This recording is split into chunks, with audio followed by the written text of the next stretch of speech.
12ই মে 2024। হঠাৎই মাঝরাতে বসের ফোন পেয়ে সাইমা আটকে উঠল। কিছুক্ষণ আগেই তো প্রেজেন্টেশনের ফাইলটা সাবমিট করে দিয়ে সে ঘুমাতে এসেছিল। তাহলে কি ফাইলটাতে কোনো সমস্যা হয়েছে, নাকি সে কাজটা ঠিকমতো করতে পারেনি? এসব ভাবতে ভাবতেই ফোনটা কেটে গেল।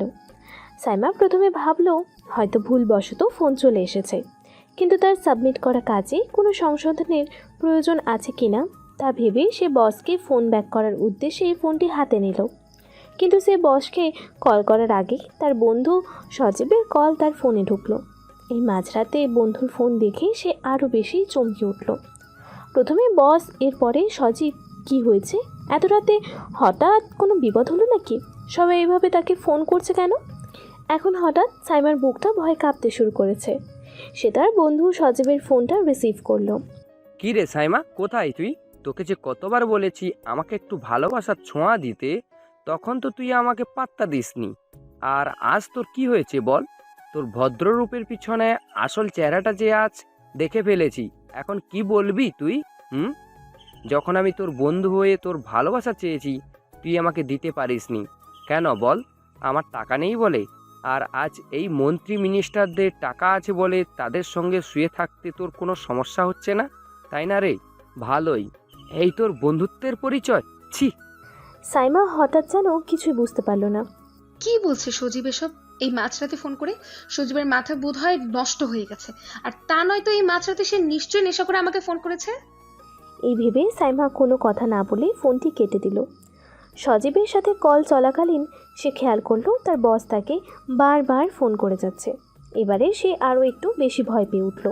সে তৎক্ষণাৎ তার বসকে কল ব্যাক করলো। হ্যালো বস, কেমন আছেন? হঠাৎ এত রাত্রে ফোন করেছেন যে? সাবমিট করা কাজে কি কোনো সংশোধনের প্রয়োজন আছে?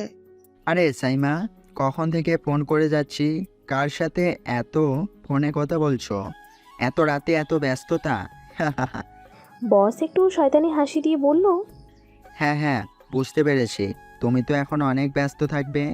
তুমি এখন অনেক কাজের মধ্যে আছো যে। তা আমি যখন বলেছিলাম আমার কেবিনে আসতে, তখনও তো তুমি অনেক প্রতিবাদের দৃষ্টিতে তাকিয়েছিলে। তাহলে আজ কি হলো? এখন এসব কি দেখছি সাইমা? চলে এসো একদিন আমার সাথেও দেখা করতে। আমি হয়তো মন্ত্রী মিনিস্টার নই, কিন্তু তোমার বস তো। তোমাকে একটু হলেও খুশি করতে পারবো। সাইমা যেন এক প্রকার আকাশ থেকে পড়ল। কি বলছে এসব বস? সে তো কিছু বুঝতে পারছে না। তার যেন মাথাটা একটু ঘুরে উঠল। সে নিজেকে সামলে নিয়ে বসকে জিজ্ঞেস করলো, বস, আপনি সব কি বলছেন? আমি তো কিছুই বুঝতে পারছি না। এত রাত্রে ফোন করে আপনি এই ধরনের আচরণ কেন করছেন আমার সাথে? আমি একটি ভদ্র ঘরের মেয়ে, আমার পরিবার আছে, প্রিয়জন আছে। আপনি এত রাত্রে আমার সঙ্গে এই ধরনের অসভ্য আচরণ করতে পারেন না। আপনি মাত্রা ছাড়িয়ে যাচ্ছেন। আমি কিন্তু আপনার নামে পুলিশে কমপ্লেইন করতে বাধ্য হব। ওরে বাবা, তাই নাকি? হ্যাঁ হ্যাঁ, তা তো করবেই। এখন সব পুলিশ মিনিস্টার সবাই তো তোমার হাতেই থাকে। সরি বাবা, আমারই ভুল হয়ে গিয়েছে। আমি তো ক্ষুদ্র মানুষ। আমার সঙ্গে রাত কাটাতে তোমার তো বাঁচবেই। তুমি এখন কি না বড় বড় মানুষদের সঙ্গে ওঠা বসা করছো? তবুও ভেবে দেখো, যদি কখনো ফিরে থাকো তাহলে আমার কেবিনেও চলে এসো। তোমাকে আমি সুখের জগতে নিয়ে যাব। সাইমার ইতিমধ্যে মাথা ঘোরানো শুরু করে দিয়েছে। সে কোনো কথা বলতে পারল না। বস অপর পাশ থেকে ফোনটা কেটে দিয়েছে বুঝতে পেরে সে তৎক্ষণাৎ তার বন্ধু তানজিলাকে কল করলো। সজীব এবং বস এত রাতে হঠাৎ কেন তার সাথে এ ধরনের কটু আচরণ করছে তা কোনোভাবেই সে বুঝতে পারল না।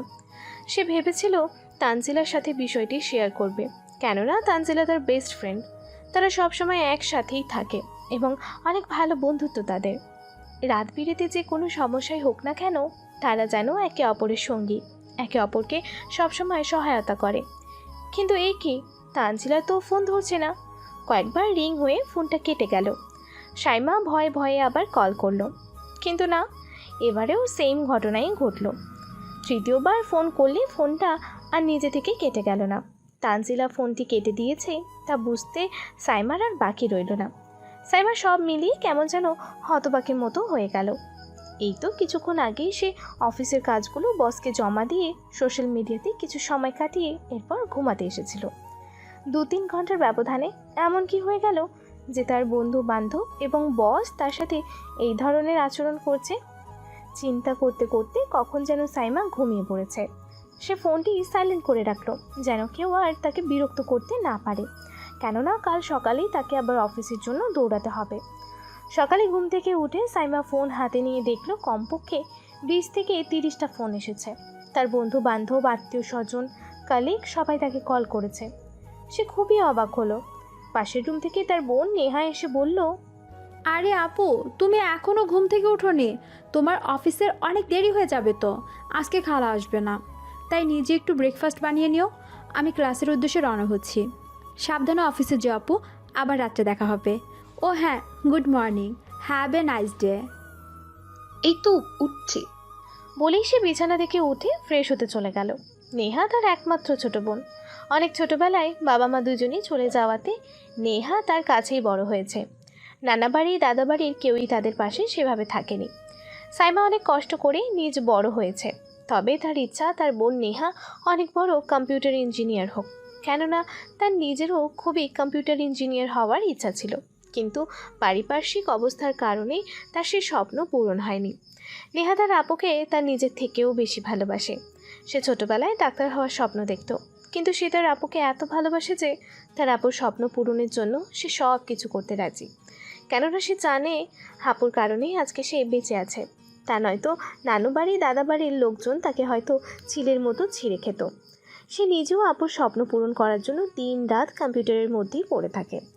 সে একটি বেসরকারি বিশ্ববিদ্যালয় থেকে কম্পিউটার সায়েন্স অ্যান্ড ইঞ্জিনিয়ারিং বিষয়ে পড়াশোনা করছে 3য় বর্ষে। পাশাপাশি কিছু ফ্রিল্যান্সিং পার্ট টাইম কাজও করে। আপুর কাছ থেকেই নিজের হাত খরচের টাকাটা তাকে নিতে হয় না বললেই চলে। তবে সংসারের বাদবাকি সকল খরচ সাইমাকেই চালাতে হয়, তাই সে প্রাণপণ অফিসে খাটে যেন তার এবং নেহার জীবনে কোনো অসুবিধা না হয়। সাইমা ফ্রেশ হয়ে এসে রান্নাঘরে চলে গেল। সে খেয়াল করলো ইতিমধ্যেই 8:30 বেজে গিয়েছে। তাকে 9টার মধ্যে অফিসে পৌঁছাতে হবে। সে একটা ব্রেড খেতে খেতেই রওনা হলো। ভাবলো অফিসের ক্যান্টিনে গিয়ে খেয়ে নেবে। বাসা থেকে বের হওয়ার সময় সাইমা খেয়াল করলো ওপরের তলার ছেলেটাও সিঁড়ি দিয়ে নিচে নামছিল। ছেলেটার নাম বিজয়। ছেলেটা খুব ভালো, ওদের 2 বোনকে অনেক সাপোর্ট করে ছেলেটা। অথচ তার সাথে কিন্তু সাইমাদের কোনো রক্তের সম্পর্ক নেই। আপন আত্মীয় স্বজনরাও কখনো সাপোর্ট করে না, অথচ এই অচেনা ছেলেটি তাদের পাশে সব সময় থাকে। এই কথাগুলো ভাবতে ভাবতে সাইমার বাসার দরজা লক করে বের হয়ে গেল। বিজয় এসে সাইমাকে সালাম দিল। আসসালামু আলাইকুম আপু, গুড মর্নিং। আজকে তো লেট হলো যে? এই তো ভাই, আর বলো না, আজকে ঘুম থেকে উঠতেই এত লেট হয়ে গেল। তাড়াহুড়ো করে বের হচ্ছে আর কি। আহা আপু, কি বলো, কিছু খেয়েছো? এই তো ব্রেড চিবোতে চিবোতে যাচ্ছি। আরে আপু চলো, তোমার তো অফিসের আর মাত্র 20 মিনিট সময় আছে, আমি তোমাকে নামিয়ে দিচ্ছি। না না না ভাই, তুমি একদম চিন্তা করো না, আমি চলে যেতে পারবো, কোনো অসুবিধা নেই। বাই ডাকছো আবার পরের মতো দূরে সরিয়ে দিচ্ছ? তোমার ছোটো ভাই থাকলে কি তোমাকে এগিয়ে দিত না? আর কথা বলে সময় নষ্ট করো না। চলো চলো, তাড়াতাড়ি নিচে চলো। আসো, আমি গাড়িটা বের করছি। বিজয়ের বাবা একজন রিটায়ার্ড আর্মি অফিসার আর মা একজন সরকারি চাকরিজীবী। বাবা মায়ের অঢেল সম্পত্তি আছে বলা চলে, কিন্তু তবুও বিজয় স্বাবলম্বী হয়ে থাকতেই বেশি পছন্দ করে। সে একটি টেক অফিসে কম্পিউটার ইঞ্জিনিয়ার হিসেবে কাজ করে। এছাড়াও শোনা যায় যে টুকটাক ফ্রিল্যান্সিংয়েরও কাজ করে।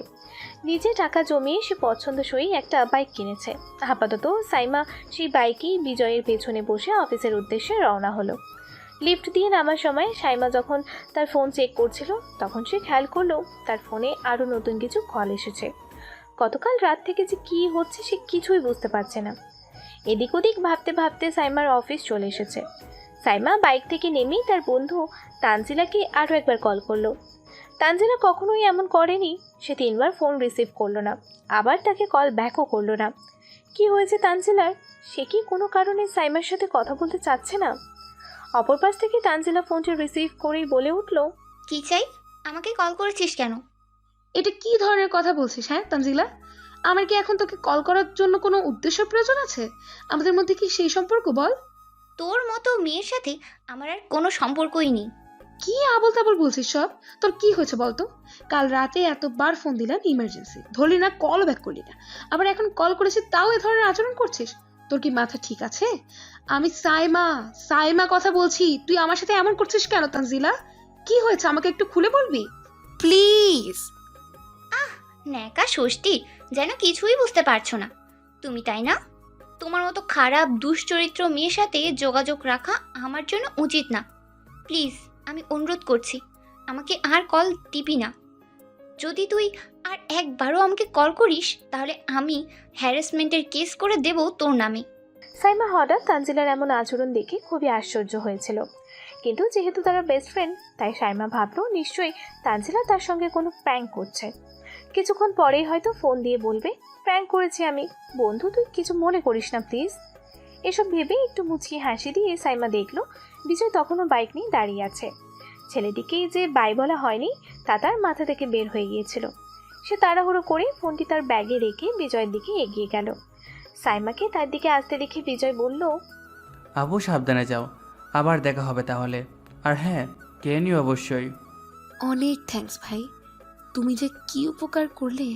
তুমিও সাবধানে যেও। বিজয়কে বিদায় দিয়ে সাইমা অফিসে ঢুকলো।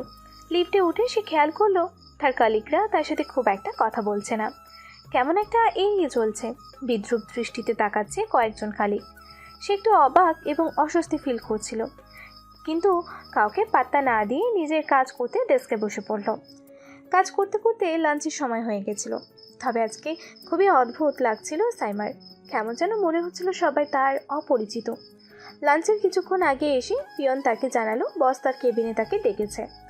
সে তার কাজগুলো গুছিয়ে রেখে বসের কেবিনের উদ্দেশ্যে রওনা হলো এবং খেয়াল করলো সে বসের কেবিনের দিকে যাওয়ার সময় পেছন থেকে কয়েকজন কলিগ তাকে নিয়ে ফিসফিস করে কী সব যেন বলছিল। বস, আসবো? আরে সাইমা যে, আসো আসো, পারমিশন নেওয়ার কোনো প্রয়োজন নেই। ধন্যবাদ বস, পিয়ন জানালো আপনি আমাকে দেখা করতে বলেছেন। আরে বসো বসো, দেখা তো করতে বলেছিলাম কালকে রাতেও, তুমি তো আমার কথা জবাব দিলে না। আমি ভাবলাম অনেক ব্যস্ত আছো বুঝি, তাই ফোনটা রেখে দিলাম। আজকে সকালে এসেছো বেশ দেরিতে, তাই আর কথা বলতে পারিনি। ভাবলাম লাঞ্চের সময় তোমার সাথে একান্তই একটু সময় কাটাবো। আগে বলো তো কী খাবে লাঞ্চে? থ্যাংক ইউ বস, তবে আমি এখানে খাবো না, ক্যান্টিনে খেয়ে নিব। আপনি টেনশন করবেন না, আপনি প্লিজ নিজের লাঞ্চটা করে নিন, আর এরপরে কোনো প্রয়োজন হলে আমাকে ডেকে পাঠাবেন।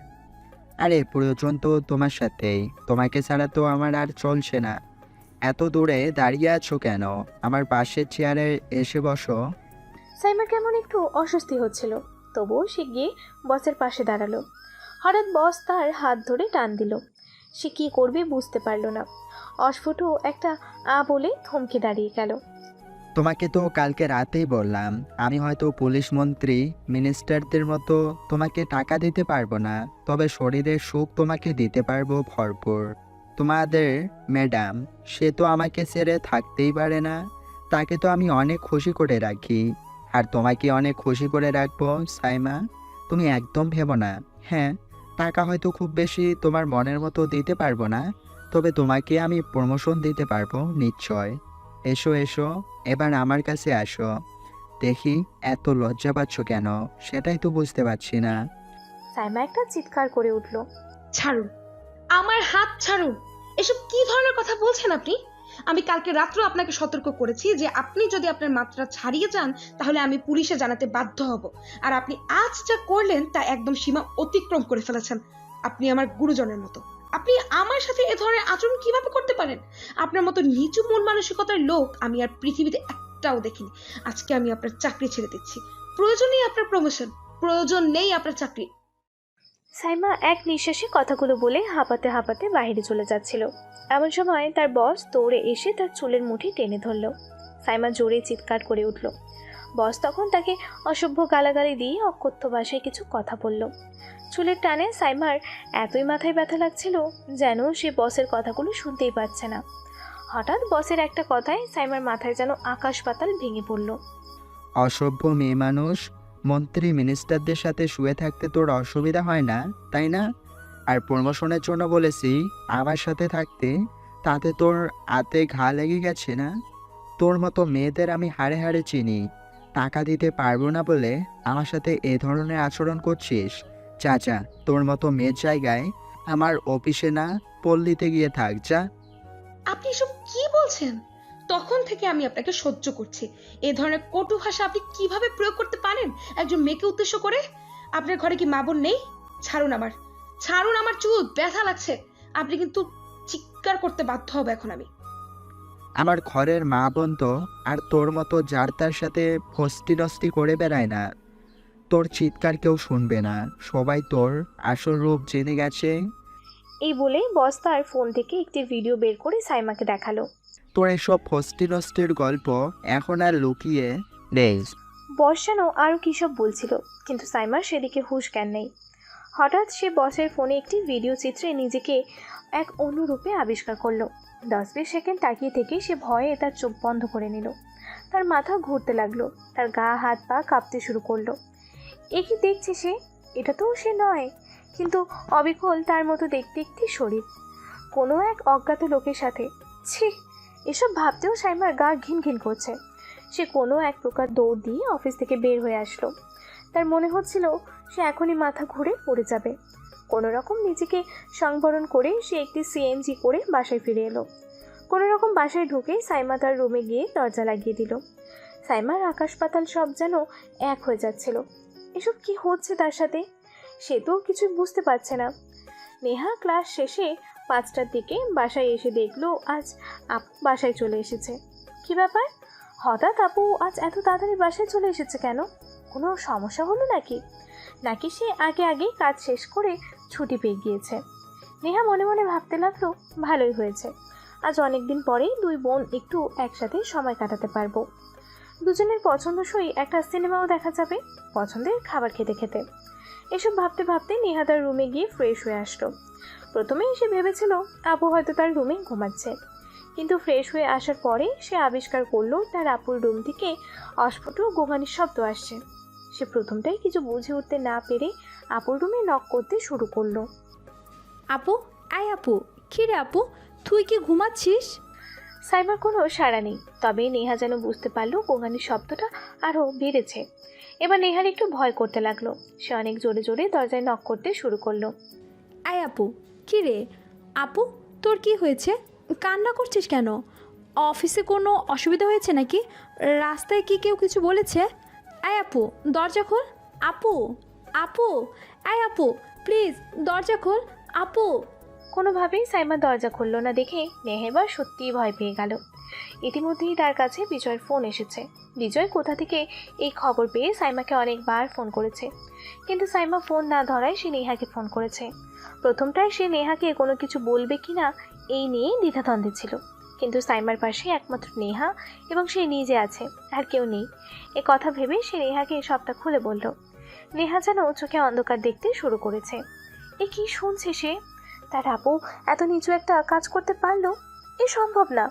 সাইমা তার মায়ের সমান, তার মা সমতুল্য আপু এ ধরনের কাজ কখনোই করতে পারে না। পৃথিবীর কেউ বিশ্বাস করুক বা না করুক, সে জানে তার আপু নির্দোষ। হয়তো কোনো শত্রুপক্ষ তার আপুর প্রতি প্রতিশোধ নেওয়ার উদ্দেশ্যে এই ধরনের ভিডিও ফাঁস করেছে। তার আপু এ ধরনের কাজ কখনোই করতে পারে না। সে এ কথা বিশ্বাস করে না। সে দৌড়ে সাইমার রুমের দরজার সামনে গেল। সে এবার খুব জোরে জোরে ডাকতে শুরু করলো। আপু, প্লিজ দরজা খোল আপু, আমি বুঝেছি বিষয়টা কি হয়েছে আপু, আমি তোকে সর্বোচ্চ বিশ্বাস করি আপু।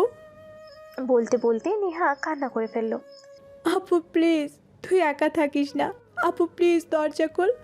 আমি বুঝতে পেরেছি সিচুয়েশনটা, আমি জানি তুই ওসব করিসনি, ওগুলো সব ভুয়া। তুই বের হ, চল আমরা এক্ষুনি পুলিশের কাছে যাব রিপোর্ট করতে। বিজয় ভাই আমাদের সাথে আছেন, উনি ফোন করেছিলেন, উনি বলেছেন উনি তোকে বিশ্বাস করেন। তুই ইচ্ছাকৃত কোনো কিছু করিসনি, সেটা আমরা দুজন জানি আপু। আপু প্লিজ বের হয়ে আয় আপু, তুই প্লিজ বের হয়ে আয়, তুই এমন করিস না, তুই বের হ। আমরা পুলিশের কাছে যাব, আমরা রিপোর্ট করব।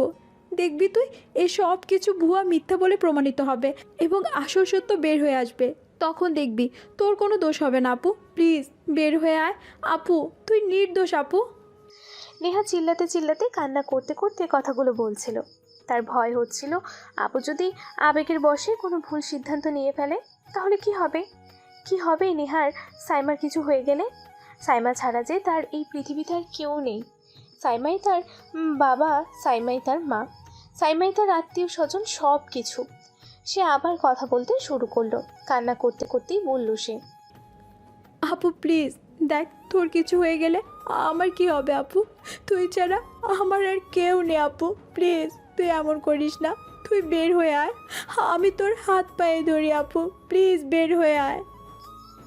এভাবে প্রায় 1 ঘন্টা চলার পরে নেহা ক্লান্ত হয়ে সাইমার দরজার সাথে হেলান দিয়ে বসে পড়েছিল। কিছুক্ষণ পরেই সাইমা দরজা খুলল, কিন্তু নেহা এ কাকে দেখছে? এ কে? এ তো তার আপু নয়। কান্না করতে করতে তার চোখগুলো গর্ত হয়েছে, তার চুলগুলো এলোমেলো, তার কাপড় ভেজা। যেন মনে হচ্ছে সে বাথরুমে গিয়ে তার শরীর ডলে ডলে পরিষ্কার করার চেষ্টা করেছিল। নেহা উঠে তার আপুকে জড়িয়ে ধরল। সাইমার সমস্ত শরীর ভেজা এবং ঠান্ডা হয়ে গেছে। নেহা তার আপুকে ধরে অনেকক্ষণ চিৎকার করে কান্না করলো। সাইমা কোনো কথা বলছে না, সে কিন্তু পাথর হয়ে গিয়েছে। নেহা তাড়াতাড়ি তার আপুকে ভালো জামা কাপড় পরিয়ে দিল এবং তাকে সান্ত্বনা দিতে দিতে বিজয়কে কল করলো। বিজয়কে সরাসরি থানাতে আসতে বলল। কোনো রকমে সাইমাকে ধরে নিয়ে এসে সিএনজিতে করে থানায় পৌঁছে দেখলো বিজয় সেখানে তাদের জন্য অপেক্ষা করছে। থানায় বড় সাহেবের কাছে জিডি করতে গেলে বড় সাহেব বললেন, আরে এ ধরনের কেসে তো কোনো জিডি করতে হয় না। আপনার বোন কোথায় গিয়ে কী করছে সেটা এখন তার শত্রুপক্ষ ভাইরাল করে দিয়েছে। এ বিষয়ে থানায় রিপোর্ট করবেন কিভাবে? দোষ তো সেই মানুষের নয়। আপনার বোন এরকম একটা পদক্ষেপ নিয়েছিল কেন? ইত্যাদি ইত্যাদি অনেক কথা বললেন অফিসার। নেহা আর বিজয় যেন আকাশ থেকে পড়ল। বিজয় এক প্রকার ধমকে সুরেই বলে উঠল, আপনি এ কী ধরনের কথা বলছেন অফিসার? আপনি জানেন আমার আপু নির্দোষ, তিনি এ ধরনের কোনো কাজ করতে পারেন না। আমাদের বিশ্বাস আছে তার প্রতি। আমরা এসেছি রিপোর্ট করতে, আপনাকে সেই রিপোর্ট লিখতে হবেই হবে। দেশের নাগরিক হিসাবে রিপোর্ট করা আমাদের অধিকার। হ্যাঁ, সে না হয় আমি রিপোর্ট লিখে নিচ্ছি, তবে আমার মনে হয় না এসবে কোনো কাজে আসবে। আপনার আপুকে বরং বলুন তার শত্রুদের সঙ্গে মিলমিশ করে নিতে, তারপরে হয়তো সমঝোতার মাধ্যমে তারা সে ভিডিও তুলে নিতে পারে। এ বিষয়ে আমাদের কোনো করণীয় নেই। আর ভিডিওতে স্পষ্টই বোঝা যাচ্ছে সব কিছু দুজনের সহমতই হয়েছে। এখানে তো আমাদের কোনো হাত নেই বললেই চলে। আপনার আপুকে বলুন সে লোকের কাছে গিয়ে খোশামত করতে, তাকে ভালোবেসে বুঝিয়ে বলতে। বিজয় যেন রাগে এখনই পুলিশ অফিসারকে মারতে যাচ্ছিল। সাইমা কোনো কথাই বলছে না, কোনো নড়াচড়াও করছে না, শুধু তার চোখ দিয়ে অঝরে জল পড়ে যাচ্ছে। নেহা কোনো প্রকার বিজয়কে আটকে ধরল। থানায় এ ধরনের কোনো সিন ক্রিয়েট না করাই ভালো। তারা দুজনে ধরাধরি করে সাইমাকে নিয়ে আবার বাসায় ফিরে এলো। তারা দুজনেই বুঝে গিয়েছিল যে এদেশের প্রশাসন তাদের কোনো সহায়তা করতে পারবে না।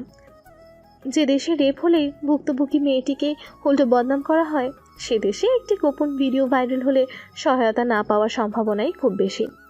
তারা কি করবে ভেবে পাচ্ছিল না। রাত্রে সাইমা জানালো সে একাই ঘুমাতে চায়। নেহার অনেক জোরাজোরি সত্ত্বেও সে নেহাকে তার সাথে থাকতে দেয়নি। নেহা একটু ভয়ে ভয়ে আপুকে একা রেখে তার রুমে গিয়ে শুয়ে পড়ল। তার কেমন যেন একটা ভয় হচ্ছিল। আপু যদি কিছু হয়ে যায় তাহলে সে কোথায় যাবে, কি হবে তার? সে রাত্রে বেশ কয়েকবার গিয়ে আপুকে চেক করে এসেছে। অনেক অনুরোধ করে আপুকে দরজা খোলা রেখেই ঘুমাতে রাজি করিয়েছিল। সারাদিনের এত ক্লান্তি থাকায় নেহা কখন যে ঘুমিয়ে পড়েছিল সে নিজেও বুঝতে পারল না। সকালে যখন তার ঘুম ভাঙল তখন সে সবার আগে আপুর রুমে গেল। আপুকে ঘুম থেকে উঠেছে, তবে ওই যে কথাই আছে না, যেখানে বাঘের ভয় সেখানেই সন্ধে হয়। নেহা তার আপুর রুমে গিয়ে যা দেখলো তা দেখে সে কথা বলার ভাষা হারিয়ে ফেলল। সে খুব জোরে একটা চিৎকার করে মাটিতে লুটিয়ে পড়ল। যখন নেহার জ্ঞান হয়েছে তখন সে দেখতে পেল তার বেডরুমের বিছানায় শুয়ে আছে। বিজয়ের আম্মু তার পাশে বসে আছে। সে লাফ দিয়ে বিছানায় উঠে বসলো। প্রথমটায় সে বুঝে উঠতে পারল না যে কি হয়েছে তার সাথে, কিন্তু পরবর্তীতে যখন তার মনে পড়ল আপুর মুখখানা, সে দৌড়ে আপুর রুমে যাওয়ার জন্য চেষ্টা করলো। এমন সময় বিজয়ের আম্মু তাকে আটকে ধরল।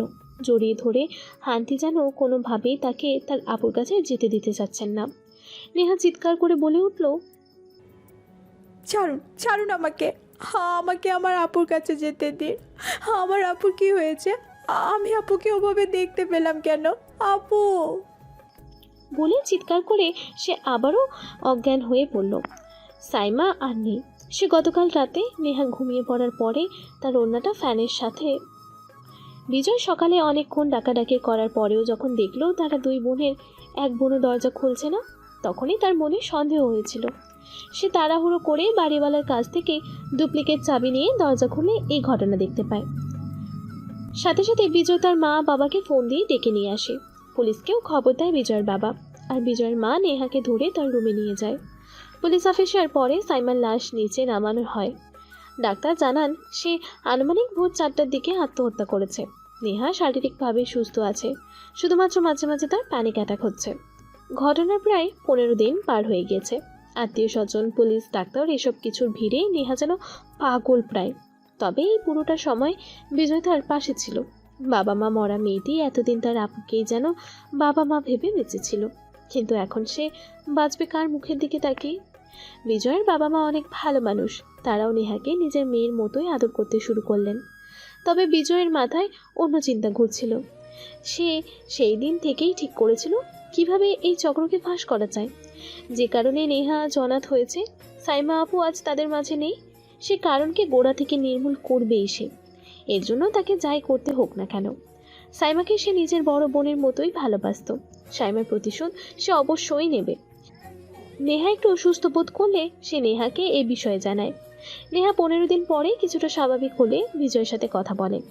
সে তার আপুর প্রতিশোধ নেবেই, এর জন্য তাকে যতদূর যেতে হোক না কেন। প্রথমে তারা প্ল্যান করে নিল কিভাবে, কোথা থেকে তারা কাজ শুরু করবে।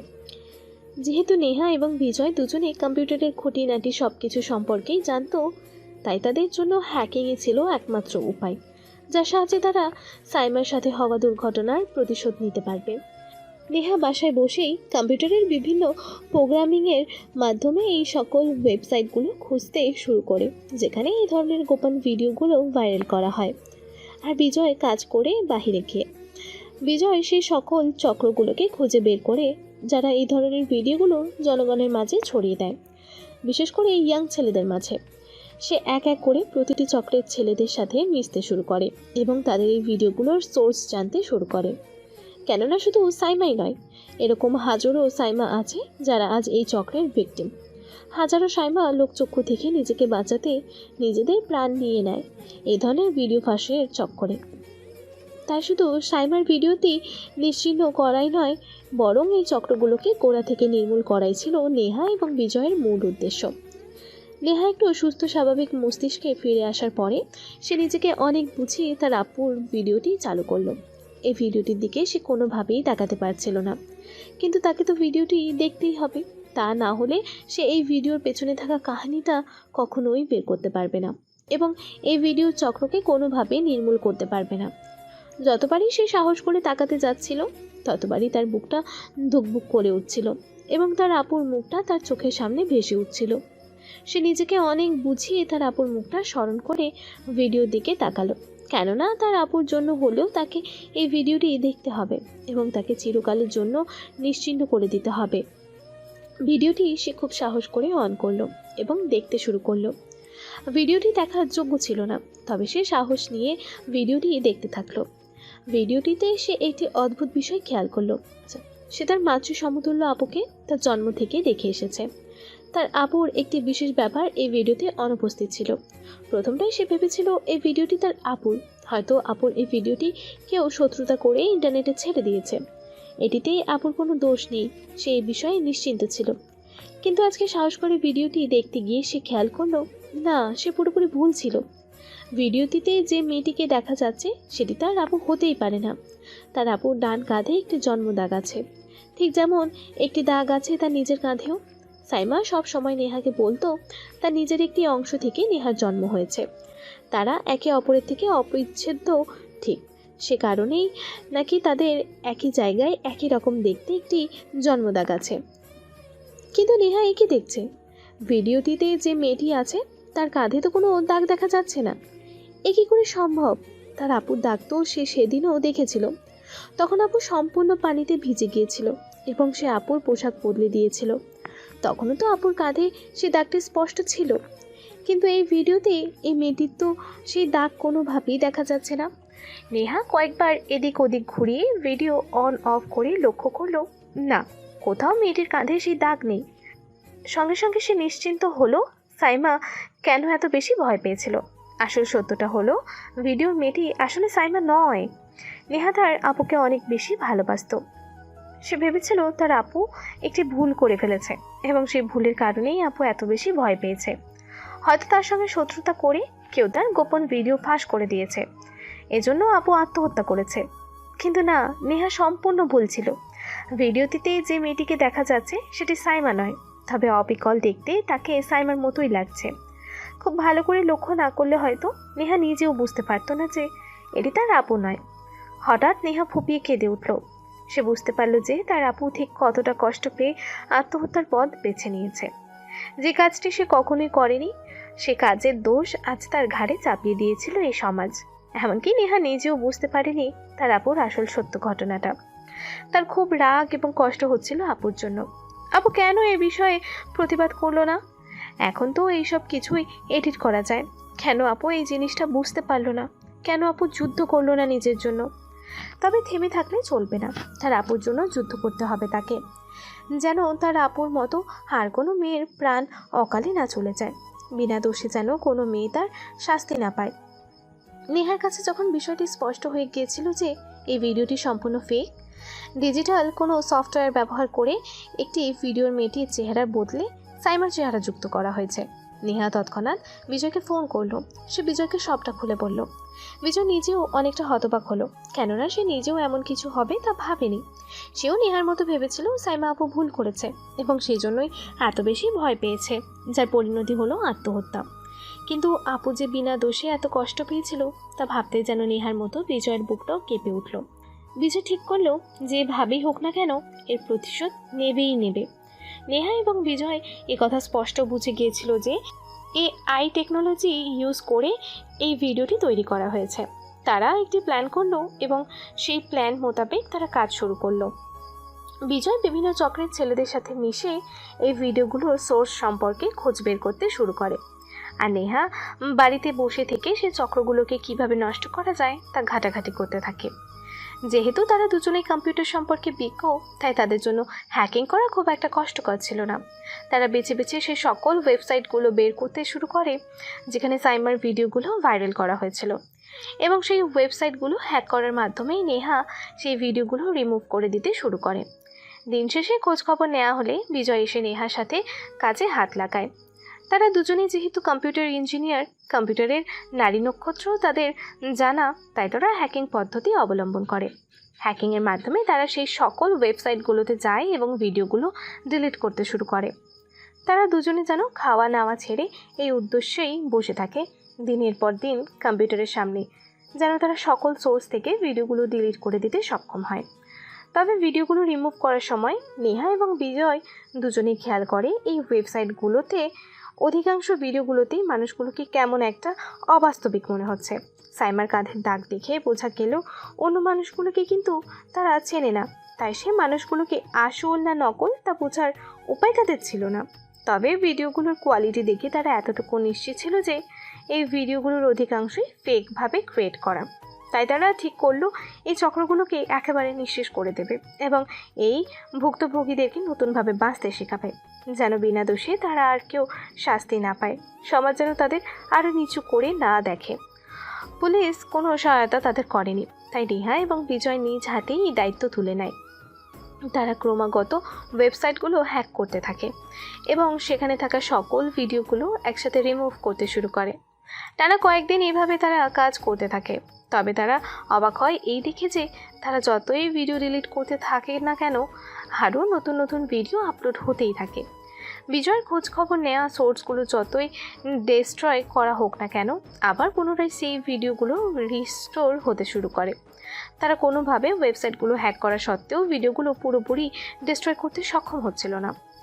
কোনো না কোনোভাবে কিছু সময়ের মধ্যেই ভিডিওগুলো পুনরায় রিস্টোর হয়ে যাচ্ছিল। বিষয়টি সত্যি তাদেরকে অনেক ভাবালো। তারা অনেক বড় বড় কম্পিউটার ইঞ্জিনিয়ারের সাথে কথা বলল। নেহা তার বিশ্ববিদ্যালয়ের টিচারদের সঙ্গেও যোগাযোগ করলো, কিন্তু কোনোভাবেই তারা এই রিস্টোর হওয়ার পদ্ধতি সম্পর্কে কোনো খোঁজ খবর পেল না। এবার তাদের একটু ভয় হতে শুরু করলো, কি হবে যদি এই ভিডিওগুলো অবিনশ্বর হয়? কখনোই যদি এই ভিডিওগুলো ডিস্ট্রয় করা না যায়, তাহলে অকালে ঝরে পড়বে আরও কতগুলো প্রাণ, আরও কতগুলো মানুষ বিনা দোষে শাস্তি পাবে দিনের পর দিন। সমাজ তাদের দুচ্ছাই করবে প্রতিনিয়ত। এ কি কোনোভাবে মেনে নেওয়া যায়? না, মেনে নেওয়া যায় না। তারা তাদের প্ল্যানে এবার একটু পরিবর্তন আনলো। এবার বিজয় একটি বিশেষ চক্রের নেতার সাথে কথা বলতে চায়। কিভাবে এই ভিডিওগুলো ডিস্ট্রয় করে দেওয়ার পরেও রিস্টোর করা যাচ্ছে এ ব্যাপারে তাকে অবশ্যই খোঁজ নিতে হবে। বিজয় তার নাম বদলে মুন্না নাম ধারণ করে সে নেতার সাথে কথা বলতে চায়, যেন তাকে দেখে কোনো প্রকার সন্দেহ না হয়। মুন্না নামধারী বিজয় নেতাকে বলে, আরে বস, কেমন আছেন? কতদিন খোঁজখবর নাই। ভালো আছেন নি? কাজ কামার খবর কি? আরে মুন্না ভাই দেহি, কেমন আছেন ভাইজান? কাজের কথা আর কি কমো, ভালোই যাইতেছে। তবে ভাই বুঝছেন, মালের সোর্স আরও বাড়ানো লাগবো। এই একই সোর্স বারবার কাজে লাগানো আর সম্ভব হইতেছে না। আরও মাল লাগবো ভাই, মাল। আর এসব কি কয়, এসআই না ফেসাই, এসব নিয়ে এক্সপার্ট যারা, এইরকম মাল আরও বেশি দরকার। এর কারণেই তো কাজ আগায় ভাই। দেখেন না এই কয়েক মাসের মধ্যেই কত ভালো উন্নতি হইতেছে কাজের। তা ভাই আপনার কি খবর? কাজকর্ম কেমন চলে? আপনার তো কাজের কোনো খবর পাই না। কোন গ্রুপের হয়ে কাজ করেন এটাও তো কোনোদিন কন না। আরে বস, আর বলিয়েন না। আগে যে গ্রুপে কাজ করতাম সে গ্রুপ থেকে বাইর হয়ে আসছি, আর ভালো লাগে না কাজ করতে। ওনারা ন্যায্য মূল্য দেয় না। এত কষ্ট করে এত কাজ করি, তারপর ওনারা বলে কোনো দাম নেই। ভাবছি নিচে একটা গ্রুপ কইলা বইসা কাজ করবো ভাই। নিজেই বস, নিজেই রাজা, নিজের রাজত্ব। অন্যের হয়ে আর কত খাটবো ভাই, কোন দেখি? আমি তো ভাবছি আপনারও নেমো আমার দলে। কে ভাই, আইবেন না? কিন্তু এই ভিডিওগুলা সব কেমনে ধারণ করে রাখা লাগবো এইটা তো মাথায় ঢুকতেছে না ভাই।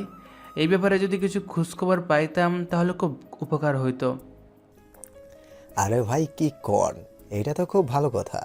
আমিও মাঝে মাঝে ভাবি নিজেই একটা বিজনেস কইরা বসমো, কিন্তু আবার মনে হয় না, এত টেকনোলজি তো বুঝি না। মাল জোগাড় করার কাজ খালি আমাগো। আপনি যদি বিজনেস খুলেন তাইলে আমারে জানায়েন, যদি ভালো লাগে তাইলে জয়েন করবো ভাই।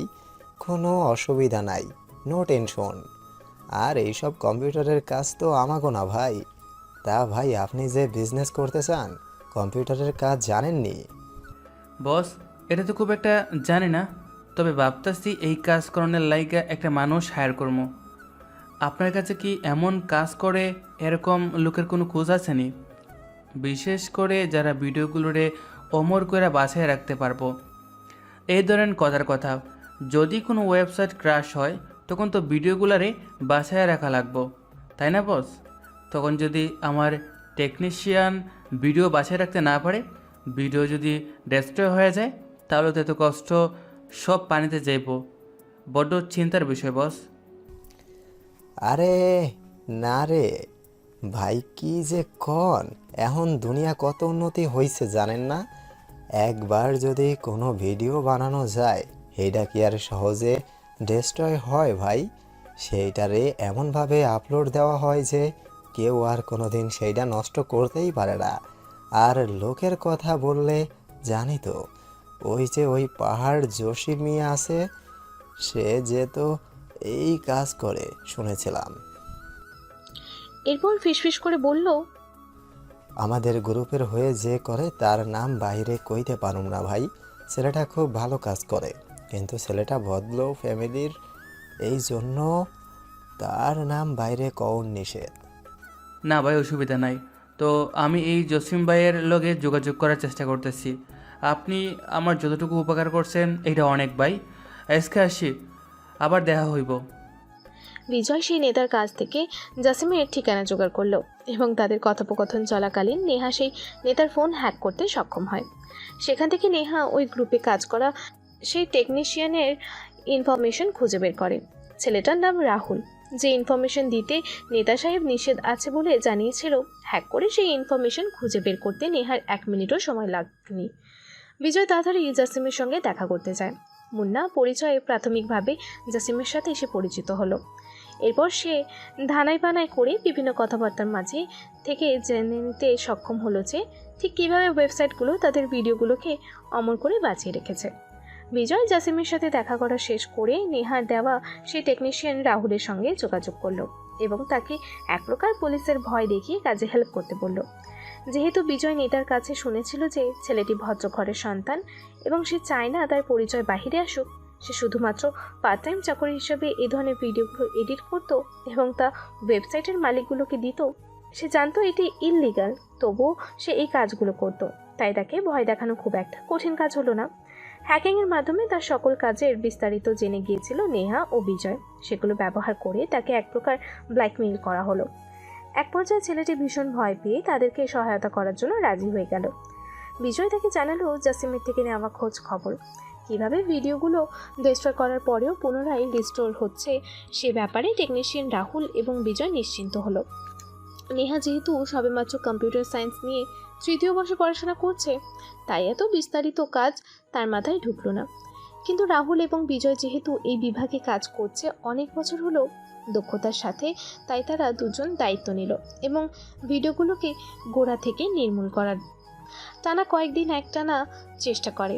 অন্য সকল কাজ বাদ দিয়ে শুধু কম্পিউটারের মধ্যে বুঁদ হয়ে বসে থেকে বিজয় এবং রাহুল উপায় বের করতে অবশেষে সক্ষম হলো। তারা তাদের নাগালে থাকা সকল ওয়েবসাইটগুলোকে হ্যাক করে ধ্বংস করতে শুরু করলো। তবে এই চক্রগুলোর পেছনে যে অন্য কারো হাত ছিল সেটা তাদের ছিল অজানা। নেহা একদিন ইউনিভার্সিটি থেকে আসার সময় হঠাৎ সেই মুখটি দেখতে পেল, যা সে কোনোদিনও দেখতে চায়নি। এই লোকটাকেই তো সে দেখেছিল তার আপুর নকল ভিডিওটাতে। লোকটিকে দেখা মাত্রই নেহার বুক ধকধক করে উঠল এবং সে পাশে থাকা বেঞ্চে ধপাস করে বসে পড়ল। ইতিমধ্যেই তার বাস চলে আসায় সে তাড়াহুড়ো করে বাসে উঠে গিয়েছিল নিজেকে সামলে নিয়ে। নেহা নিজের চোখকে বিশ্বাস করতে পারছিল না। সে কি সত্যি দেখছে লোকটাকে, নাকি এটা শুধুমাত্র তার মনের ভ্রম? নেহা ঘন ঘন ঘামতে শুরু করেছে। কিছুক্ষণ পর সে নিজেকে সামলে নিয়ে বিজয়কে ফোন করলো এবং ঘটনাটি খুলে বলল। বিজয় ঘটনাটা শুনে খুব অবাক হলো, কেননা সে ভেবেছিল এই লোকটিও হয়তো সাইমার মতোই কোনো এক ভুক্তভোগী এবং হয়তো এআই ব্যবহার করে এই লোকটির চেহারাও এই ভিডিওতে বসানো হয়েছে তাকে ব্ল্যাকমেল করার উদ্দেশ্যে। কিন্তু তাদের ধারণা ভুল ছিল। ভিডিওতে যে লোকটাকে দেখানো যাচ্ছিল তিনি আসলে বাস্তব মানুষ। শুধু মেয়েটির মুখ পরিবর্তন করে সাইমার মুখ বসানো হয়েছিল এআই ব্যবহার করে। নেহা যখন বাস থেকে নামলো তখনও সে অনেকটাই নার্ভাস, কিন্তু সে দেখতে পেল বিজয় এসেছে তাকে পিক আপ করার জন্য। বাস থেকে নেমে বেশ অনেকটা পথই হেঁটে যেতে হয় তাদের বাসা অবধি। বিজয় নেহার কল পাওয়ার পর থেকেই নেহাকে নিয়ে অনেক চিন্তায় ছিল, তাই সে আর দেরি না করে নেহার বাস আসার জন্য বাস স্ট্যান্ডে অপেক্ষা করছিল। সে নেহাকে নিয়ে বাসার উদ্দেশ্যে রওনা হলো। নেহা বিজয়কে দেখে অবাক হলেও মনে মনে অনেকটাই স্বস্তি বোধ করেছিল। তার সত্যি মনে হয়েছিল বাস থেকে নামার সময় হয়তো দেখতে পাবে সেই লোকটা দাঁড়িয়ে আছে তার অপেক্ষায়। ভয়ানক তার সেই চেহারা নেহা কখনোই দেখতে চায় না, কিন্তু তার বদলে সে বিজয়কে দেখতে পেয়ে অনেকটা নিশ্চিন্ত হলো। কি জানি হঠাৎ কেন নেহার মনে হচ্ছিল যে মা বাবা আপু সবার অবর্তমানে এই মানুষটা এই কদিনে তাকে অনেক আপন করে নিয়েছে। বিজয় জানতো নেহা আইসক্রিম খেতে পছন্দ করে। প্রায় সাইমা তার জন্য আইসক্রিম নিয়ে যেত অফিস থেকে ফেরার পথে। সেই আইসক্রিমের ভাগ অবশ্য বিজয় কম বেশি পেয়েছে, কিন্তু সাইমা চলে গিয়েছে আজ 4 মাসেরও বেশি হলো। এই 4 মাসে কি নেহা একদিনও আইসক্রিম খেয়েছে? কোথায়? বিজয় তো তাকে খেতে দেখেনি একবারও। নেহা কিভাবে খাবে আইসক্রিম? তাকে আইসক্রিম কিনে দেওয়ার জন্য তো তার আপু আর তার পাশে নেই। বিজয় মনে মনে বলে উঠল, তাতে কি হয়েছে, আমি তো আছি। আমি এখন থেকে তার দায়িত্ব নিতে প্রস্তুত। বাপ মা মরা মেয়েটা তার আপুকে নিয়েই বেঁচেছিল। আজ যখন তার আপু নেই এই সমাজে প্ররোচনায়, তখন বিজয়ের মনে হলো সেই একমাত্র আছে নেহার পাশে। এসব কথা ভাবতে ভাবতে হঠাৎ তারা একটি সুপার শপের সামনে এসে পৌঁছালো। বিজয় নেহাকে কিছুক্ষণ দাঁড়াতে বলে ভিতরে গিয়ে অনেকগুলো আইসক্রিম কিনে নিয়ে এলো। নেহা হঠাৎ যেন একটু অপ্রস্তুত হয়ে উঠল। হঠাৎ এই 3-4 মাস পর যেন তার মনে হয়েছিল কেউ তাকে নিয়ে ভাবছে। বিজয় ভাইয়া হঠাৎ আইসক্রিম কেন কিনলো? এসব ভাবতে ভাবতেই বিজয় তার কাছে এসে দাঁড়ালো। এই নাও, এই ব্যাগটা ধরো। কেন ভাইয়া এতগুলো আইসক্রিম কেন কিনছেন?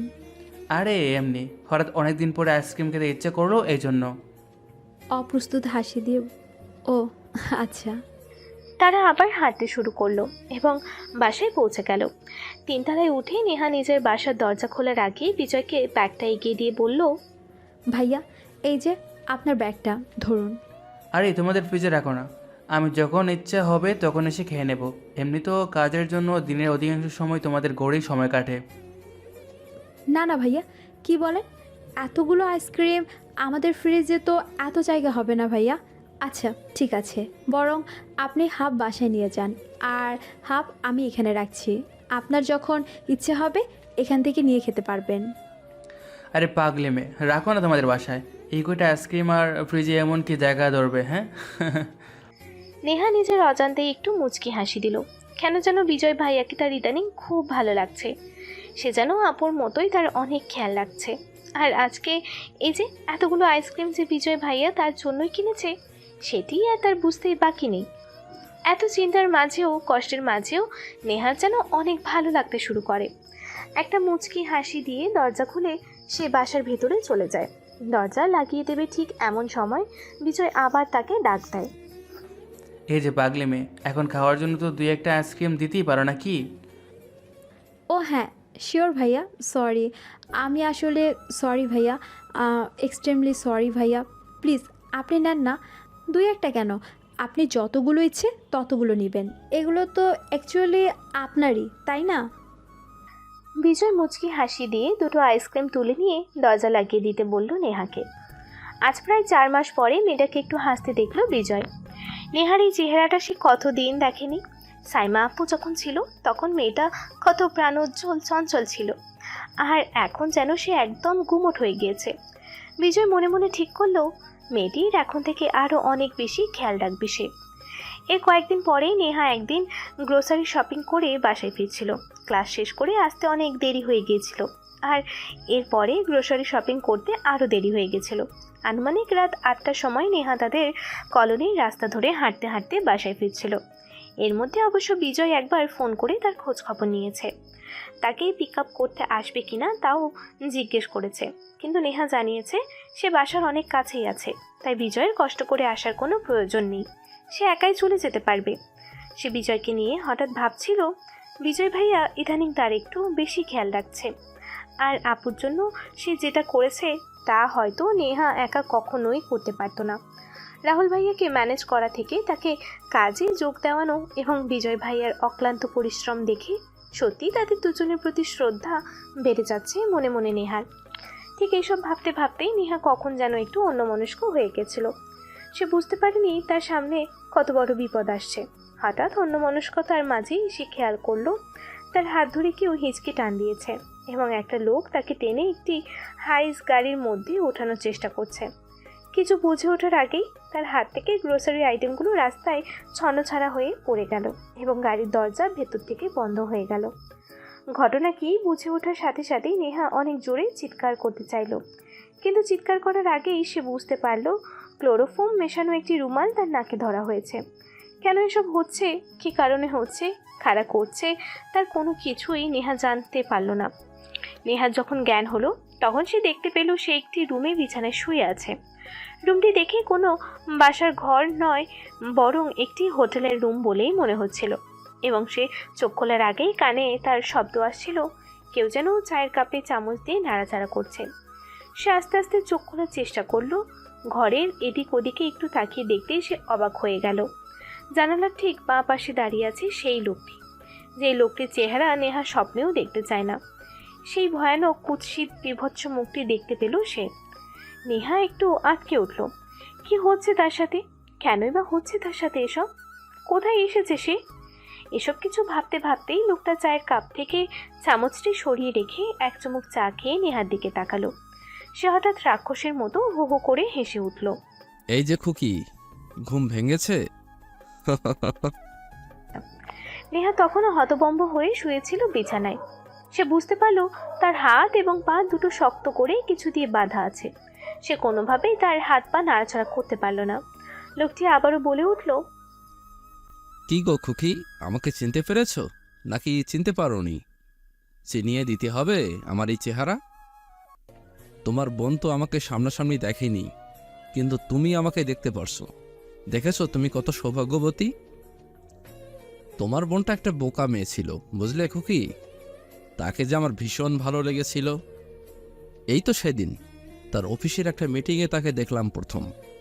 তার বসকে বলে কত চেষ্টা করলাম তার সাথে একটু কথা বলার, কিন্তু তোমার বোন তো আমাকে পাত্তাই দিল না, শুধু দূরে দূরে দৌড়ে পালাচ্ছিল আমার থেকে। শেষমেশ আমি পুরুষ মানুষ এভাবে কি আর হার মেনে নিতে পারি বলো তো খুকি? ভেবেছিলাম তাকে একটু ব্ল্যাকমেল করলে সে হয়তো সুরসুর করে আমার সাথে দেখা করতে চলে আসবে। তাকে কত টাকা পয়সা ধন দৌলত দিতাম ভেবে দেখো তো খুকি। কিন্তু সে কোনোভাবেই রাজি হলো না, আমাকে পুলিশের ভয় দেখাতে লাগলো। এক কুৎসিত হাসি দিয়ে লোকটি আবার বলতে শুরু করলো। আমার কাছে যে আর কোনো উপায় ছিল না, তোমার বোনের শরীর স্পর্শ করার জন্য আমার মন আকুল হয়েছিল। তাকে যখন কোনোভাবেই স্পর্শ করতে পারলাম না, তখন ভাবলাম একটু অন্য উপায় বের করা যায়। বাকিটা তো তুমি নিজেই জানো খুকি। তুমি তো বেশ অনেকবার দেখেছো সেই ভিডিও। আমাকে কেমন লেগেছে খুকি? যে ভিডিও বারবার চোখের সামনে দেখেছো, আজ তা বাস্তবে দেখবে না খুকি? চলো, যে সুখ তোমার বোন নিতে নারাজ ছিল, আজ সেই সুখ আমি তোমাকে দিয়েই ছাড়ব। বড় বোনকে পাইনি তো কি হয়েছে? ছোট বোন যে তার চেয়েও বেশি সুন্দরী, তা তো আমি জানতামই না। সেদিন যদি তোমাকে পুলিশ স্টেশনে তোমার বোনের সাথে না দেখতাম, তাহলে তো বুঝতেই পারতাম না যে বড় মাল রেখে কি ছোট মালের পেছনে দৌড়চ্ছি খুকি। এসো দেখি খুকি, কাছে এসো দেখি। এত বেশি সময় নষ্ট করো না খুকি, রাত হয়ে যাচ্ছে। তোমাকে আবার বাড়িতে ফিরতে হবে তো, নাকি আজ রাতটা এখানেই থেকে যাবে বলো তো খুকি? হঠাৎ ঘটনার আকস্মিকতায় নেহা যেন থমকে গেল। কি বলছে এই লোকটা? কে এই লোকটা? কেন সে তার বোনের সাথে এরকম করেছে? আর কেনই বা সে তাকে ধরে নিয়ে এসেছে এখানে? এসব কিছু ভাবতে ভাবতে নেহা যেন মাথা ঘুরতে শুরু করলো। লোকটা আস্তে আস্তে তার কাছে আসছে, কিন্তু সে কি করবে? তার হাত পা বাঁধা, সে বিছানায় পড়ে আছে জড় পদার্থের মতো। তার যাওয়ার কোনো রাস্তা নেই। ভয়ে লজ্জায় ঘৃণায় নেহা তার চোখ বন্ধ করে ফেলল। লোকটি অশ্লীলতার সঙ্গে নেহাকে স্পর্শ করতে এগিয়ে এলো। যে মুহূর্তে সে নেহার অতি কাছে এসে পৌঁছেছে, নেহা ভয়ে তার নিঃশ্বাস বন্ধ করে রাখার চেষ্টা করছে। ঠিক সেই সময় রুমের দরজায় কেউ করাঘাত করলো, ঠক ঠক ঠক করে। লোকটি এক প্রকার বিরক্ত হয়ে কড়া নাড়ার শব্দকে উপেক্ষা করে নেহার দিকে আবারও এগিয়ে আসতে শুরু করলো। কিন্তু যেই সময় সে নেহাকে আবার স্পর্শ করবে, তখনই আবারও দরজায় কড়া নড়ল, ঠক ঠক ঠক করে। এবারে কড়া নড়ার শব্দের সাথে একটি নতুন শব্দ যুক্ত হয়েছে, পুলিশের কণ্ঠস্বর। লোকটি হুড়মুড় করে উঠে পড়ল এবং সে কি করবে বুঝতে না পেরে নেহার হাতে পায়ের বাঁধন খুলে দিয়ে তাকে দরজা খুলতে বলল এবং তারা যে নিজেদের ইচ্ছায় এই রুমে এসেছে তা বলতেই শুকিয়ে দিল। নেহা প্রথমটায় খুব অপ্রস্তুত হয়ে গিয়েছিল এবং সে কোনোভাবেই সেই লোককে নিজে কাছে আসতে দিতে চাচ্ছিল না। কিন্তু কেন যেন হঠাৎ তার মনের আশার আলো জেগে উঠল। সে চিন্তা করলো যদি দরজায় এমন কেউ থাকে যে তাকে সহায়তা করতে পারবে। তাই সে দৌড়ে গিয়ে দরজা খুলে দিল। দরজা খোলার সাথে সাথেই নেহার চোখে জল ছলছল করে উঠল। এ কে? এ মুখ যে তার চেনা। বিজয় ভাইয়া বলে জোরে চিৎকার দিয়ে নেহা বিজয়ের দিকে এগিয়ে এসে তাকে ভয়ে জড়িয়ে ধরল। সাথে সাথে বিজয়ও তার মাথায় হাত বুলিয়ে দিতে লাগলো। নেহা জোরে চিৎকার করে বিজয়কে শক্ত করে জড়িয়ে ধরে কাঁপতে শুরু করলো। বিজয় তাকে সান্ত্বনা দিয়ে বলছিল, এই তো আমি চলে এসেছি, আর চিন্তা করো না নেহা, কিছুই হবে না। এই তো আমি তোমার পাশে আছি, সব বিপদ কেটে গেছে নেহা, আর চিন্তা করো না লক্ষ্মী মেয়ে। থামো এবার, মাথা ঠান্ডা করো নেহা, কিচ্ছু হবে না, সব ঠিক হয়ে গেছে। ইতিমধ্যে বিজয়ের সাথে আসা পুলিশের বড় অফিসার রুমের ভেতরে গিয়ে সে লোকটিকে আটক করেছে। দুজন কনস্টেবল ও রাহুল লোকটিকে জোর করে আটকে রেখেছে এবং পুলিশের ভ্যানের দিকে নিয়ে যাচ্ছিল। এমন সময় লোকটি চিৎকার করে বিজয়কে এবং নেহাকে গালাগালি দিতে শুরু করে। সে কে, তার ক্ষমতা কত দূর, এ সকল পরিচয় দিতে দিতে সে পুলিশের ভ্যানের দিকে এগিয়ে যেতে থাকে। ঘটনার আকস্মিকতায় নেহা বিজয়কে জড়িয়ে ধরে রেখেছিল। আজ বিজয় না এলে তার যে কি হতো কে জানে। হয়তো তার আপদ থেকেও খারাপ পরিণাম হতো তার। কিন্তু হঠাৎ এই অসময়ে বিজয় কিভাবে জানতে পারলো সে কোথায় আছে, সে বিপদে আছে? আপনি কিভাবে জানতে পারলেন আমি এখানে আছি এবং এই অবস্থায় আছি? নেহা ভয়াত কণ্ঠেই জিজ্ঞেস করলো। তোমার মনে আছে তুমি যখন ক্লাস শেষে গ্রোসারি শপিং করছিলে, তখন আমি তোমাকে ফোন করছিলাম। আমার কেন যেন মনে হয়েছিল তোমার বিপদ হতে পারে। আমি আন্তরিকভাবে দুঃখিত, তবে আমি তোমার পারমিশন ছাড়াই তোমার ফোনে একটি ট্র্যাকার সেট করে দিয়েছিলাম। আমি কল করার সাথে সাথেই সেই ট্র্যাকারটি অন হয়ে গিয়েছিল এবং তোমার লোকেশন আমি দেখতে পেয়েছিলাম। সেখান থেকে আমি দেখতে পাই তোমার লোকেশন এখানে শো করছে। আমার তখনই খুব সন্দেহ হয়, আমি দৌড়ে বাসা থেকে বের হয়ে রাস্তায় এসে দেখি তোমার গ্রোসারিগুলো রাস্তায় এলোমেলোভাবে ছড়িয়ে ছিটিয়ে আছে। তখন আমার সন্দেহ দৃঢ় হওয়ায় আমি পুলিশকে কল করি এবং তাদের সাথে নিয়ে তোমার লোকেশনে চলে আসি। ভাগ্যেশ আপনি বুদ্ধি করে ট্র্যাকারটি সেট করেছিলেন, তা নয়তো আজ আমার কি হতো বিজয়? নেহা কথাটি বলতে বলতে বিজয়কে আরও শক্ত করে জড়িয়ে ধরল। তার যেন মনে হলো সে একটি গুরুজনের ছায়া পেয়েছে। তার মনে হলো তার বাবা মা এবং আপু যেন তার ওপর থেকে তার জন্য দোয়া করেছে, তাই বিজয়ের মতো একজন মানুষ সে পেয়েছে। সে বিজয়কে অশেষ ধন্যবাদ দিল। এই ঘটনার কিছুদিন পরে পুলিশ তদন্ত করে সেই লোকটির থেকে সকল ইনফরমেশন বের করে এবং তাদের সকল ওয়েবসাইটগুলোকে একেবারে গোড়া থেকে নির্মূল করতে সক্ষম হয়। যেই অফিসার সাইমা, নেহা এবং বিজয়কে অপমান করেছিল, সেই অফিসার এসে নেহা এবং বিজয়ের কাছে ক্ষমা চায় তার এহেন আচরণের জন্য এবং সাইমার চলে যাওয়া নিয়ে আফসোস প্রকাশ করেন। তিনি জানেন যে এই ধরনের গাফিলতি পুলিশ আর করবে না। তারা এখন থেকে এই ধরনের কেসগুলোকে আরও বেশি গুরুত্ব সহকারে দেখবে এবং চেষ্টা করবে এই ধরনের ইললিগাল ওয়েবসাইটগুলো যেন এআই ব্যবহার করে অথবা মানুষের গোপনীয় ভিডিও ফাঁস করে দিয়ে মানুষকে অপমান অপদস্থ করতে না পারে বিনা দোষে কোনো প্রকার শাস্তি যেন আর পেতে না হয়, সে ব্যাপারেও নিশ্চয়তা দেন পুলিশ অফিসার। নির্দিষ্ট সময়ে ওই লোকটি এবং তার সম্পূর্ণ চক্রের লোকজনদের কোর্টে উপস্থাপন করা হয় এবং বিচারের মাধ্যমে উপযুক্ত শাস্তি প্রদান করা হয় এবং যে সকল মানুষকে বিনা দোষে শাস্তি দেওয়া হয়েছিল তাদের সকলকে সমাজে নতুন করে বাঁচতে শেখায়। নেহা, বিজয় এবং রাহুল হ্যাকিংয়ের মাধ্যমে এই চক্রটিকে ধরিয়ে দেওয়ায় পুলিশ তাদেরকে অসংখ্য ধন্যবাদ জানায়। নেহা এবং বিজয় সাইমার পক্ষ থেকে প্রতিশোধ নিতে পেরে অনেকটাই স্বস্তি বোধ করে এবং নেহা বিজয়ের প্রতি অনেক বেশি কৃতজ্ঞতা প্রকাশ করে এই সম্পূর্ণ সময়ে তার পাশে থাকার জন্য। আপু চলে যাওয়ার পর থেকে আপনি যেভাবে আমার পাশে ছিলেন তার জন্য আমি সত্যি কৃতজ্ঞ। আপনি না থাকলে যে আমার কি হতো, আমি যে কিভাবে এই দুষ্ট চক্রের হাত থেকে রক্ষা পেতাম এবং কিভাবে বা আপুর হয়ে প্রতিশোধ নিতাম তা আমার জানা ছিল না। আপনার প্রতি অসংখ্য কৃতজ্ঞতা বিজয়। আমি সব সময় তোমাদের দুজনের পাশে থাকার চেষ্টা করছি, সব সময় থেকে যাব। আপু আমাদের মাঝে থাকুক আর না থাকুক, তিনি আমাদের মনের মাঝে সব সময় থাকবেন আর ওনার জন্য আমি সব কিছু করতে রাজি ছিলাম। আর তোমার খেয়াল রাখা তো আমার দায়িত্ব। আপুর অবর্তমানে আমি তোমার পাশে সব সময় থাকবো, এটা নিয়ে তুমি একদম চিন্তা করো না। এবারে একটু স্বাভাবিক জীবনযাপনের চেষ্টা করো। তুমি যদি ভালো থাকো তাহলে দেখবে উপর থেকে আপু সেটা দেখে আপু অনেক ভালো থাকবে এবং তোমাকে দেখে উনি অনেক খুশি থাকবে। তাই কখনোই নিজের মন খারাপ করো না, তাহলে আপু অনেক কষ্ট পাবে। আপনি আমার পাশে থাকলে, এভাবে সাপোর্ট করলে ইনশাল্লাহ আমি অনেক ভালো থাকবো। আমরা যেভাবে নিজেদের কম্পিউটার সায়েন্সের জ্ঞানকে কাজে লাগিয়ে সাইমা আপুর সাথে হওয়া ঘটনার প্রতিশোধ নিতে পেরেছি, সবাই কিন্তু সেটা পারে না নেহা। সবার এই ধরনের সুযোগ সুবিধাও থাকে না। আল্লাহর অশেষ কৃপা আমরা সবাইকে সহায়তা করতে পেরেছি এই দুষ্টু চক্রকে প্রশাসনের হাতে তুলে দিয়ে।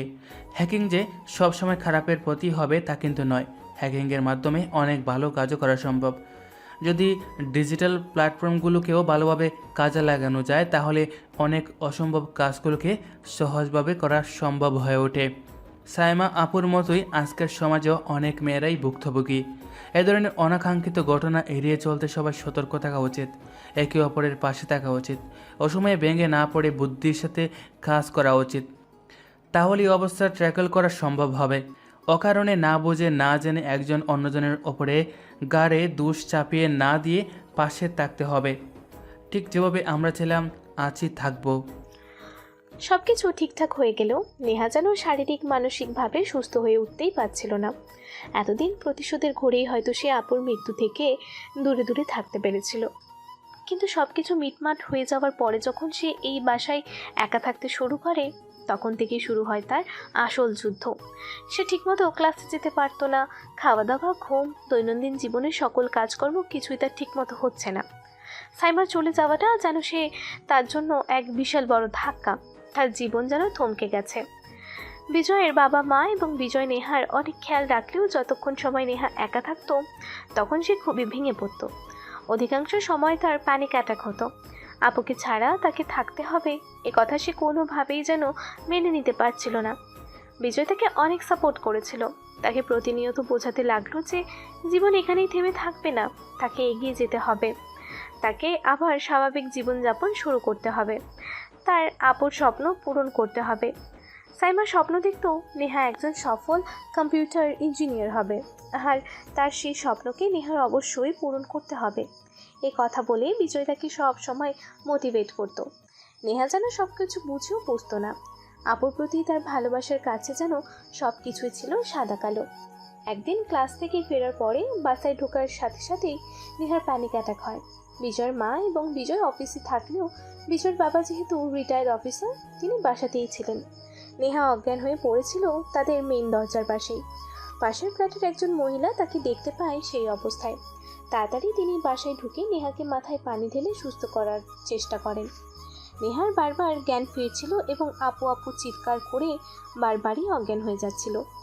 বিজয়ের বাবা খবর পেয়ে তাড়াতাড়ি নেহার বাসায় আসেন এবং নেহার অবস্থা খুব একটা ভালো না দেখে তিনি নেহাকে নিয়ে হসপিটালে যান। বিজয় খবর পেয়ে সরাসরি অফিস থেকে হসপিটালে চলে যায়। কিছু মেডিকেল টেস্ট করার পরে ডক্টর জানায় যে নেহার প্রেশার ফল করেছিল। বাসায় একা থাকতে থাকতে তার আপুর কথা সবসময় চিন্তা করে, যার কারণে তার এই ধরনের প্যানিক অ্যাটাক করছে। এ ধরনের প্যানিক অ্যাটাক যদি তার প্রতিনিয়ত হতে থাকে তাহলে তা নেহার শরীরের জন্য ক্ষতিকর হতে পারে। বিষয়টি জেনেই বিজয় অনেক চিন্তায় পড়ে যায়। এভাবে চলতে থাকলে তো নেহাকে বাঁচানো মুশকিল হয়ে যাবে। এতদিন হসপিটালে থাকার পরেই নেহাকে সুস্থ করে বাসায় নিয়ে আসে বিজয় ও তার বাবা মা। বিজয় কয়েকদিন চিন্তা ভাবনা করে সরাসরি তার বাবা মার সাথে কথা বলে। সে তার বাবা মাকে জানায় যে নেহাকে সে অনেক পছন্দ করে এবং নেহার এই অবস্থা সে কোনোভাবেই দেখতে পাচ্ছে না। সাইমা আপুর বর্তমানে নেহার দায়িত্ব তাকে দিতে হবে। সে নেহাকে বিয়ে করতে চায়। বিজয়ের বাবা মাও কথাটি কয়েকদিন হলেও চিন্তা করছিল, কিন্তু বিজয় বিষয়টি কিভাবে নেবে এই দ্বিধায় তারা বিজয়কে জানাতে পারেনি। আজ বিজয় কথাটি তাদেরকে বলেছে দেখে বিজয়ের বাবা মা যেন হাঁফ ছেড়ে বাঁচল। বাবা মা মরা এই অনাথ মেয়েটাকে এখন তাদেরই আপন করে নিতে হবে, তাদেরই ভালোবাসার ছায়ায় বাঁচিয়ে রাখতে হবে নেহাকে। বিজয় ঠিক করলো যে সে নিজেই নেহার সাথে সরাসরি কথা বলবে এ বিষয়ে। নেহা, তোমার যদি অসুবিধা না হয় আমি তোমাকে একটা কথা বলতে চাই। জি বলুন। সাইমা আপু আমাদের মাঝে নেই, কিন্তু ওনার অবর্তমানে তুমি এভাবে ভেঙে পড়েছো, সেটা দেখলে উনি নিশ্চয়ই খুশি হবে না। নেহা, আমি চাই আপুর অবর্তমানে তোমার সকল দায়িত্ব নিতে। তুমি কি আমার সঙ্গে থাকবে নেহা? নেহা প্রথমটায় একটু ঘাবড়ে গেল। আপনি কি বলছেন এসব? আমি কিছুই বুঝতে পারছি না। আমি তোমাকে অনেক স্নেহ করি নেহা, তাই আমি কথা গড়িয়ে পেঁচিয়ে বলছি না, আমি সরাসরি তোমাকে বলছি, তুমি কি আমাকে বিয়ে করবে? নেহা একই সাথে যেন অনেক খুশি এবং অবাকও হলো। এই অনাথ মেয়েটাকে বিজয় কেন বিয়ে করতে চাচ্ছে? বিজয়ের কি মাথা নষ্ট হয়ে গেল? তার বাবা মাই বা বিষয়টা মেনে নেবে কেন?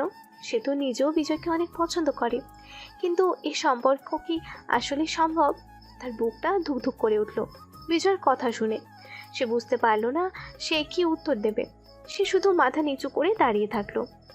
দেখো, তোমার যদি আমাকে পছন্দ না হয় বা আমার সঙ্গে জীবন কাটাতে কোনো অসুবিধা থাকে তাহলে তুমি আমাকে সরাসরি না করে দিতে পারো নেহা।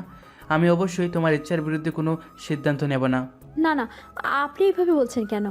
আমি একজন অনাথ মেয়ে, আমাকে কেন আপনি বিয়ে করবেন? বা আপনার পরিবারই বা আমাকে কেন মেনে নেবেন? আমি তো কারো দয়ার পাত্রী। নেহা কথা শেষ করতে পারল না। নেহাকে থামিয়ে দিয়ে বিজয় বলে উঠল, নেহা, তুমি ভেবো না তোমার আজকের এই পরিস্থিতি থেকে আমি তোমাকে আপন করে নিতে চাচ্ছি। আমি অনেক আগে থেকে তোমাকে পছন্দ করি নেহা। তোমার এই কষ্টগুলো আমি আর নিজের চোখে দেখতে পারছি না। আমার বারবার মনে হচ্ছে তোমাকে নিজের কাছে নিয়ে আগলে রাখি, যেন তোমার সকল দুঃখ কষ্টগুলো আমি সমানভাবে ভাগ করে নিতে পারি। আর বাবা মায়ের কথা বলছো, কোনো চিন্তা করো না নেহা, আমি ওনাদের সাথে ইতিমধ্যে কথা বলেছি। ওনারাও তোমাকে অনেক পছন্দ করে এবং ওনারাও আমাদের বিয়ের কথা ভাবছিলেন, আমাদের মতের অপেক্ষা করে আছেন। তবে হ্যাঁ, কোনো জোরাজুরি আমরা করব না, অবশ্যই তোমার মতামতকে আমরা গুরুত্ব দেব। নেহা কেন জানি কোনো উত্তর দিতে পারল না। সে একটা মুচকি হাসি দিয়ে দৌড়ে তার রুমে চলে গেল। সে মনে মনে খুবই লজ্জা পেতে লাগলো। অবশেষে কি তার পছন্দের মানুষের সাথে সারাটা জীবনের জন্য একসাথে থাকা হবে তার? নেহা এসব ভাবতে ভাবতে দেয়ালে টাঙানো তার বাবা মা ও আপুর ছবির সামনে গিয়ে দাঁড়ালো। দু চোখ দিয়ে অঝরে জল ঝরতে থাকলো নেহার। তোমরা আজ পাশে থাকলে কত ভালো লাগতো বলো। আব্বু আম্মু তোমাদের তো কখনো দেখিনি আমি, কিন্তু তোমাদের রূপে আপুকে দেখেছিলাম। আমার এই খুশির দিনে তোমরা কেউ আমার পাশে নেই। এটা ভাবলে আমার বুকটা কেঁপে উঠছে। তোমরা আমার জন্য দোয়া করেছো, এর জন্যই হয়তো আজ বিজয়ের মতো এত ভালো একজন জীবনসঙ্গী পেতে চলেছি আমি। তোমরা আমাদের জন্য দোয়া করো, যেন আমরা সব সময় একসাথে থাকতে পারি, ভালো থাকতে পারি। বলেই হাওমা করে কেঁদে উঠল নেহা। বিজয় বুঝতে পারলো নেহা লজ্জা পেয়ে তার রুমে চলে গিয়েছে এবং বিয়ের ব্যাপারে তার কোনো দ্বিমত নেই, সেটাও তার কাছে স্পষ্ট হয়ে গেল। সে চারতলায় গিয়ে তার বাবা মাকে জানালো নেহার মতের বিষয়। শুনে বিজয়ের বাবা মা অত্যন্ত খুশি হলেন এবং ওনারা যত দ্রুত সম্ভব বিয়ের প্রস্তুতি নিতে আরম্ভ করলেন। শুভ দিন দেখে বিজয় এবং নেহার বিয়েটা হয়েই গেল। বিয়ের অনুষ্ঠান সম্পন্ন হওয়ার পরে নেহা তাদের 3 তলার বাসা ছেড়ে দিয়ে 4 তলায় বিজয়দের বাসায় শিফট করলো। দেখতে দেখতে একটা বছর পার হয়ে গিয়েছে। নেহার গ্র্যাজুয়েশন কমপ্লিট। এতদিনে সে বিজয় থেকে আরও অনেক কাজ শিখে নিয়েছে কম্পিউটারের। বিজয় তার বসের সাথে কথা বলে নেহাকে তাদের অফিসে কাজের ব্যবস্থাও করে দিয়েছে। এখন তারা দুজন স্বামী স্ত্রী একসাথে অফিসে কাজ করে এবং পাশাপাশি তারা কম্পিউটারের ফ্রিল্যান্সিংয়েও কাজ করছে। তবে হ্যাঁ, তারা কিন্তু হ্যাকিং ছেড়ে দেয়নি। অসৎ উপায়ে না, বরং সৎ উপায়ে তারা হ্যাক করে চলেছে অগণিত ওয়েবসাইট, যেখানে এই ধরনের ভুয়া এবং গোপন ভিডিও ফাঁস করা হয় দিনের পর দিন। সাধারণ মানুষকে অপমান অপদস্থ করা হয় যে সকল ওয়েবসাইটগুলোতে। সমাজের মানুষের কাছে মুখ দেখানো বন্ধ হয়ে যায় যে সকল নির্দোষ মানুষগুলোর, তাদেরকে সহায়তা করতেই নেহা এবং বিজয়ের এই পদক্ষেপ। তারা দুজন যত কাজই করুক না কেন, তাদের উদ্দেশ্য এই ওয়েবসাইটগুলোকে একদিন তারা নিশ্চিহ্ন করে দেবে। মাঝে মাঝে তারা এই ধরনের কাজে পুলিশ ফোর্সকেও সহায়তা করে থাকে। তারা এই কাজটি কখনোই বন্ধ করেনি, করবে না যতদিন পর্যন্ত এই বিষ সমাজ থেকে গোড়া থেকে নির্মূল না হচ্ছে। বিনা দোষে যেন আর কোনো সাইমা নিজের প্রাণ না নেয়, সেই বিষয়টি নিশ্চিত করতেই তারা এখনও হ্যাক করে চলেছে অগণিত এ ধরনের কালো ওয়েবসাইটগুলো। আজ সাইমার স্বপ্ন পূরণ হয়েছে, তার বোন একজন কম্পিউটার ইঞ্জিনিয়ার হয়েছে। নেহার খুব গর্ব হচ্ছিল যে সে তার আপুকে দেওয়া কথা রাখতে পেরেছে। কিন্তু আফসোসের ব্যাপার এই যে এই সুখের দিনটি দেখার জন্য তার আপু তার পাশে নেই। তবে সে জানে আপু যেখানেই থাকুক না কেন, তার দোয়া সব সময় নেহার সাথেই আছে। বিজয়ের প্রতি নেহার অনেক বেশি কৃতজ্ঞ। শুরু থেকে যেভাবে এই ছেলেটি পাশে ছিল তা বলার বাহিরে। বিজয় পাশে না থাকলে নেহার যে কী হতো